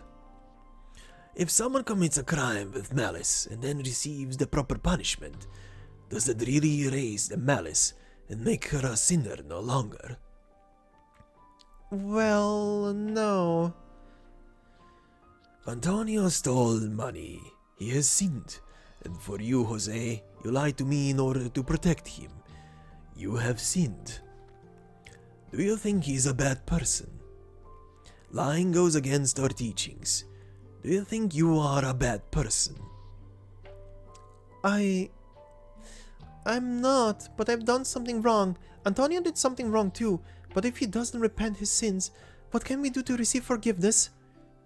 Can we condone doing evil? No, Jose, of course not. Our laws and decrees are the things that set the norms of our society. They are what punishes our wrongdoings and leads us down a path of virtue. In our code of law, wrongdoings are never tolerated. The law disciplines. It has power, and it will punish those who have truly sinned. It may lead us down a path of virtue, but it doesn't always do with punishment. What else then? My dad always says a big stick and a broom does the trick. The book says repentance. We need to repent first, then acknowledge our mistakes, and then become a better person. Exactly, my children. You know what you've done is wrong. You understand friendship, and you think for others. That is a good thing. However, whensoever you point out a mistake, you must first set an example. Antonio, you must first ask yourself this question. Ask yourself what had gone wrong in the string of events that led us to commit this crime. Antonio, why did you steal? Because I'm not as strong as the adults. No one wants to hire me, so I couldn't put together enough money. No, Antonio was trying to help me. It's all because I'm so useless. I already told you I'm not the one who's wrong. Stop crying. I understand now, Father. If I were just a little stronger, if I could find work sooner, I would have money, and I wouldn't have to do that. Me too. I could have worked if I were tougher, and I wouldn't have dragged anyone into my mess. I am glad to see both of you have already found where the problem lies. Our bodies are fragile, and so even though our intentions are sincere, we sometimes turn to the wrong solutions to accomplish our goals. Many of our brothers and sisters make that mistake, and it's very regrettable. However, we can triumph over these predicaments. This place where we stand is shining so very radiantly because our forebears spread the scriptures of Lateran all across the land. Its teachings will help us overcome the darkness that the disaster 100 years ago brought down on us, and it will help us triumph over poverty and weakness. My hope is for our followers not to think our teachings are restrained, but to be able to see its most refined form. This is too hard to understand. Father, what should we do? Just keep your faith, and you are doing very well. We unite, we strive to be benevolent, and we do good all because these teachings have cleansed our souls. They let us clearly see the benevolence inherent in our hearts. This is what I want to tell you. You must believe. You must believe there is strength in your hearts. Be pious, be friendly, and love others. Assist those who need assistance, and treat them well as you would your own hands and feet. Antonio, you committed a crime to help Jose. Jose, you lied to protect your friend. It's wrong to steal or lie, but both of you have admitted your mistakes. The small misstep can be corrected in no time. I won't chastise you for your mistakes. On the contrary, I must tell you, we must treat each other like brothers. We must let our friendships drive our actions. As individuals, we are perhaps small and insignificant, but our friendship and unity empower us to become something greater.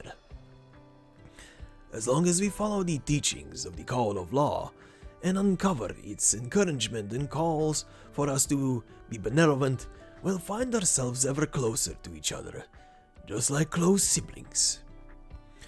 This is how we'll awaken our souls and the benevolence and power within. And with this, we'll find ourselves able to overcome every challenge we may face. I'm not sure I understand, Father. I don't understand either. Father, this sounds really hard. Don't be afraid of hardship or difficulty. It's okay. Even if you do not understand right now, what's inside your heart isn't going to fall apart. Reverend Bishop, are you here? The stage is set, and everyone is waiting to hear your sermon. But what's going on? Did these two brats do anything to offend you? No, no. They are very good boys. Come, we mustn't keep the others waiting. Antonio, please, lead the way. Right. And Jose, come with me. We'll stand in the plaza and recognize our mistakes before everyone there. We'll make ourselves stronger, kinder, and more glorious. No matter what you do in the future, you must first understand how you truly feel. Question your heart as to how you think, whether your impulses truly come from your heart. The power that will make Iberia a better place and make us better men is right here, deep in our hearts. Remember, children, you need only believe in yourselves.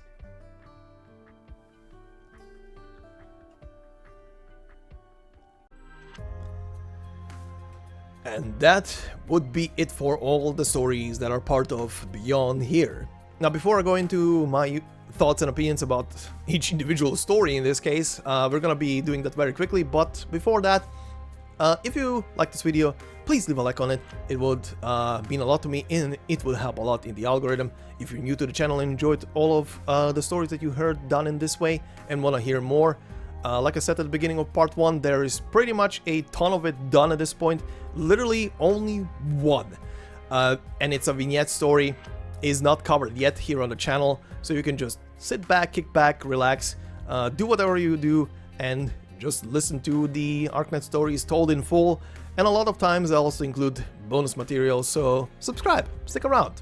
We're gonna do some crazy things. Or we are doing already crazy things? Am I crazy? Probably. Anyway, and if you want to support me and my work more directly, there are memberships on the channel, and as I always say, there will be no video barred behind a membership or anything else. It's literally there just to support me and my work more directly. Alright, self-shield done, thank you very much. And let's begin here. So, considering these are individual, let's go quickly in order from start to finish.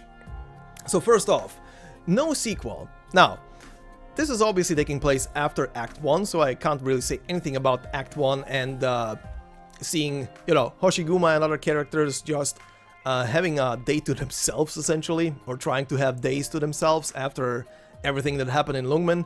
But it was a nice little story. Seeing a very stressed out Swire continuously swearing as a Swire does is always fun. Especially when the swearing is directed at a certain Durgan, but you know, she misses her after all. But yeah, that was fun. But I would say my favorite part of the story to this day has to be the little bit at the end with Fumizuki. Now, I don't think I've ever seen or heard about official art done of Fumizuki in a biker suit or gear on a freaking bike, but that needs to exist. That needs to exist. Kimono Fumizuki is fine. She's a refined lady. Biker Fumizuki needs to also exist. If Biker Shen can exist, so can Fumizuki. That's all I'm gonna say. But it was a nice little story. Now, the second story, Boundless Wilds. Now, this is one of those stories that kind of got replaced these days with stuff like the operator records, where we see essentially when a character, in a lot of them we see when a character got recruited or got in contact with Rhode Island, its personnel, or directly with Rhode Island. So those are kind of taking over what these old vignettes were doing. But in this old one, we pretty much see a little story about the three boys who did something very, very bad to the family they were from, and in Syracuse. Again, one of those stories that kind of built up the whole mafia thing that would later come in more fruition as we got Il Sirakusano. But also nice to see here when the boys got essentially in contact with Rhode Island, but also funnily enough, so many musical references in this one. Holy bajoli. There were so many, like, oh my god. And some of you guys also pointed them out in the comments in the previous episode, so thank you very much for that. But yeah, and also, Chive is definitely one of those characters that is, you know, the goofball that always acts like he just cares about just having fun and shit like that and shooting the shit essentially. But yeah, when that type of character suddenly starts, you know, to collapse, you kinda, it's a weird thing. And I've noticed that with myself in a lot of other, like, either anime or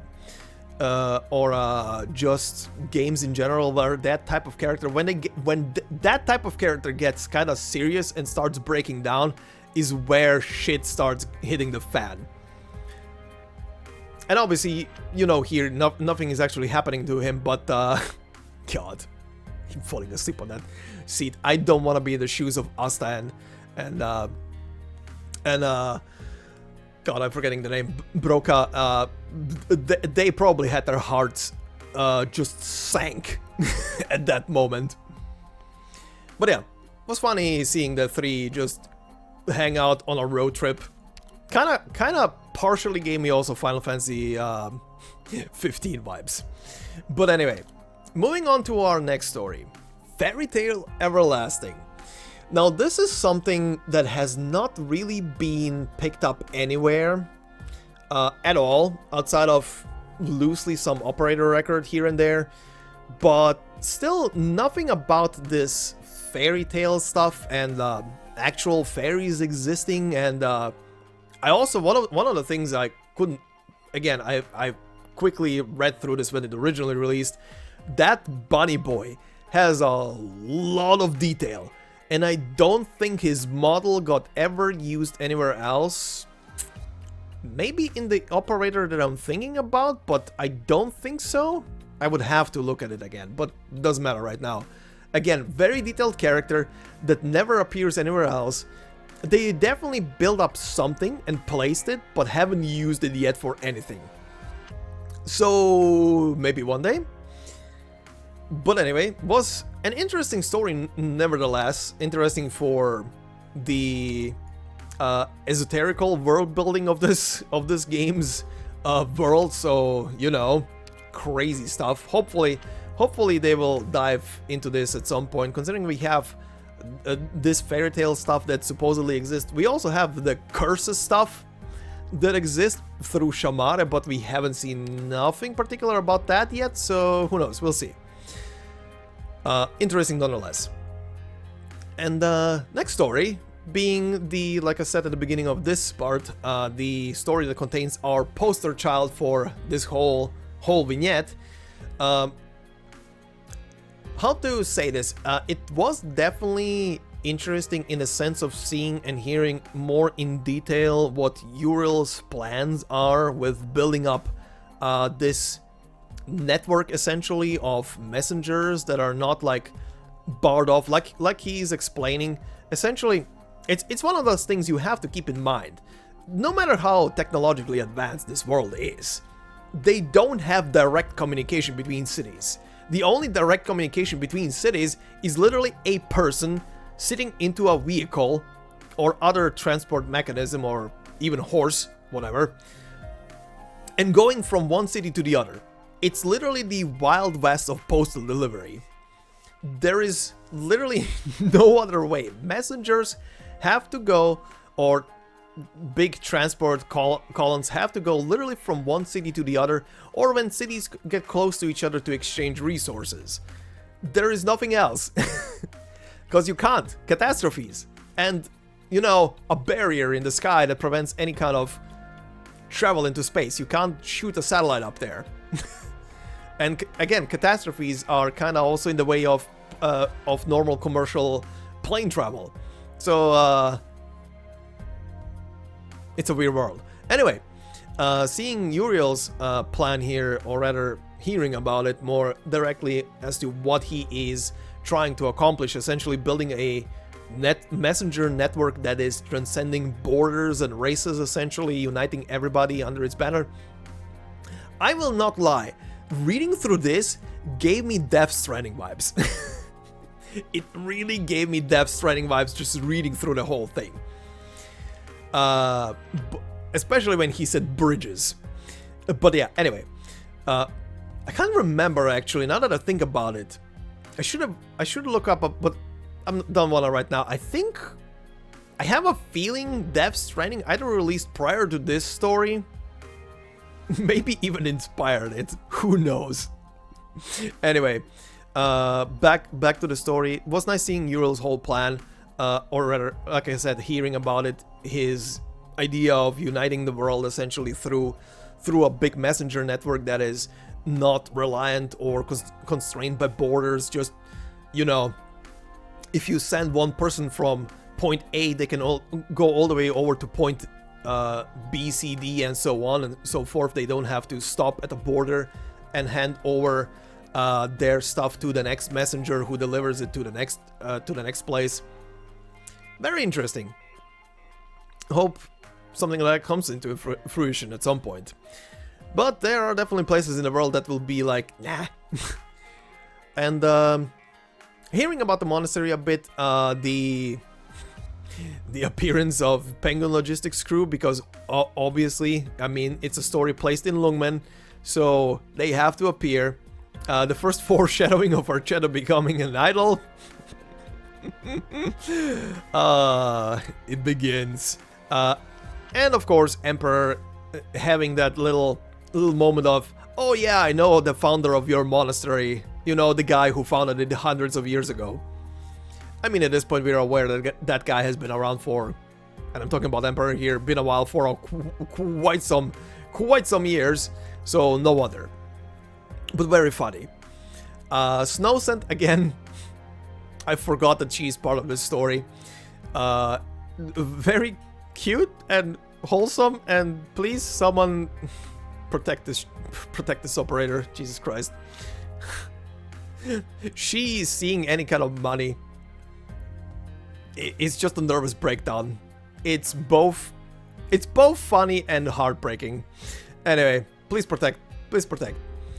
And yeah, not much to say about Archetto outside of the fact that she is definitely sharp and she definitely knows what she is doing, even if she is a bit overwhelmed, and sees very quickly that how Uriel was very well prepared for everything, but also lays out the things from her perspective, and that what she is bringing to the table is very self-centered, or rather very monastery side-centered towards herself, but also at the end of the story decides to stay a while longer to hang around. And we see also the moment where and how she came into contact with Rhode essentially, and it was Emperor who recommended her her new place of work, essentially. And the rest is history, as they say. But yeah, the whole also funny. It's funny to see one of the little foreshadowings that never got picked up yet, at least, which is Bison potentially going to Lateran. But another one being that we literally just saw a at least 2-year older Bison having a very profound talk with his father about his future plans in Adele. So for those of you who have missed it, you can find it very easily here on the channel, the playlist for Adele, for Ea Fiala's side story, and technically also Swire's and Bison's side story, and a lot more in that one. So if you want to experience an older Bison and see where he went to, and especially see that story, it was a good story, by the way, you can see that there. So I'm bringing it just up because it's kind of funny to see Bison here, where it's kind of like just around the same time where Code of Brawl is taking place, and it's a younger Bison, and we just had a story where we saw an older one. So it's kind of funny. kind of funny how these two now on the channel are working together. Alright, our next one. Blind Journey. Okay, I'll say this. You've heard me through the story stumble over certain lines, and I will not apologize for that. I will, however, say we give Kal'tsit too much shit for talking a lot. And I'll say this from a perspective of someone who has voice acted this entire game at this point. Kal'tsit's lines are piss easy to do. She talks in a low tone, she talks slow, and it's easily digestible because it's slow and low in tone, and it doesn't kill my vocal cords. Leonhard feels like he talks way more than her, and he is someone who has a bit of energy when he talks, so doing a higher pitch in voice and putting energy in it, which is not how I usually am, is murder. And it was murder, and I think you felt it during the whole bit. Even Airscarper's lines were suffering because of Leonhard in the story. And sadly, those two are coming as a package, so you cannot have one without the other. But holy moly, did I forget how much this guy talks. Oh my god. But, putting that aside, this one was fascinating, even back then, because it is a story that really builds the world. And I'm talking here about the world of messengers. And considering that they dabble in this, you get quite a lot of information about messengers, how they handle stuff, how they're viewed by other people, and so on and so forth, and how certain messengers can pull quite weird shit off, so as to, you know, sacrifice the few for the many, yada yada, that kind of spiel. But yeah, in that kind of aspect, this was a very good one, a very good world building one. And funnily enough, at the same time, because Greyy is obviously the poster child here for this specific card, even though he doesn't do much in the story, this is just one stepping stone in Grey's growth, as literal growth, because we do have a Greyy altar from the Dorothy side story. And yeah, it was interesting to see a bit of his how to say, his ambitions, essentially, growing as a character, to grow as a person and acquire more knowledge and help others, pay back others that helped him, support other people, and it shows. If you follow Grey's growth from this story to his operator record as well, and then see it culminate in the side story for Dorothy, where he does have a minor role, but we see it really come into fruition, as he is definitely at least around 2 years older, I would say, in that one. We do see it come really into the spotlight, and he does have a cool moment in that story, I will not lie about that. So this is just a stepping stone for him. And the story in general was interesting to read through, just for the little tidbits about messengers. Catastrophe messengers, that is. Okay, the Shen story, again. This is just one of the bajillion stories that she is in. And what else to say there, that this is essentially the beginning of her growth past the main story as a character, broadening her horizons, exploring the world, taking everything in. This is literally that, followed by Docilis, followed by pretty much everything else she's in post that, and just seeing how she is both visually changing, considering every single time she appears in the later stuff to get different outfits. I mean, what else to say? They're cool outfits after all. But this is just like a first stepping stone, essentially, post the main story. The first bigger step, seeing how she's dealing with stuff and so on and so forth. And there's not much else to say, outside of the fact that a couple of tidbits do get mentioned from the main story. I'll say this. Because we did have a big, and this has nothing to do with Shen, by the way, because we just had a big conclusion to Rosmontis' story arc in Lone Trail, this was interesting to read those sentences that she said to Shen, that is. This was very interesting to read, put into perspective, especially now knowing how essentially her story rounds itself up, her past essentially rounding itself up in Lone Trail. Fascinating. I will say this was fascinating to go back and see this specific part. But yeah, anyway, not much else to say outside of that. But also, Shen is Batman. Anyway, now for the final one here. Now this is a twofold story. First off, the three girls hanging out collecting herbs for mirth and stuff like that. Cool, chill, interesting to see the three of them interact together and just shoot the shit and tell spooky stories about Iberia. Because, again, I want to bring this up right now.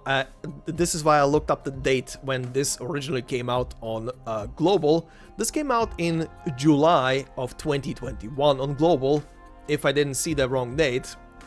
And as you've seen, considering how much talk of Iberia was in this, the first part being with the three girls talking spooky stories and rumors about Iberia, the second one actually showing us a village in Iberia being visited by a priest, and yes, that was definitely the model that they are using for the Priests of the Deep. So you could say the guy waltzed into the village, went into the village center and went, "Bololo, bololo," and now the village is full of zombies. Anyway, jeez. But yeah, anyway, it's foreshadowing. This is a foreshadowing story for Iberia, because just a few very short months after this was the release of Arknights, the first story that actually took us into Iberia and just showed us how crazy these priests are and how mind-bendingly insane the shit is that they are doing over there. I mean, it is Lovecraftian Cthulhu inspired, so you know what you're getting into with just those words alone. And obviously they had to use... I mean, the guy talks very nicely, of course, and he... At least if you just go by the text, if they used any different model, you would say, oh, that's just a chill priest, right? But they used the very model that is used for the bishops of the deep. Yeah, that village is toast. But yeah, anyway, was fascinating. This one was fascinating by itself to just read through and both hear the stupid, scary stories about Iberia. Funnily enough, the stories are bullshit, but at the same time, they do hold kernels of truth when you start dissecting them a bit. And no, sadly, no, the cities do not transform into a giant megazord, even though I would... Oh my god, yes. Anyway. Yeah. Fascinating. Fascinating little foreshadowing, and was not the only thing that was foreshadowing Iberia and the bishops and all of that back then. So, you know, that led into a big arc, didn't it? That is still persisting to this day. And maybe, considering now that IS-3 is done with all of its shenanigans, maybe there's a story on the horizon. I would really love it. Would be about time to get a story that goes into the deep. But yeah, anyway, that is about it. Conclusion, was nice to go through this and remind myself of this. And yeah, the next time we're gonna be covering something from the old catalog. It will be this last thing right here. This very last vignette story, very last side story, and very last just story in general. Everything else will be then just whenever it releases. But yeah, thank you very much for listening. I hope you enjoyed this video. Hope I didn't ramble too long. And yeah, hope you have a fantastic day wherever you are. And I will see you in the next one. We should have a new side story soon, so let's see what we get. It should be the Typhon one, but we'll see. But yeah, hope you have a fantastic day wherever you are, and I will see you in the next one. Until then, bye bye.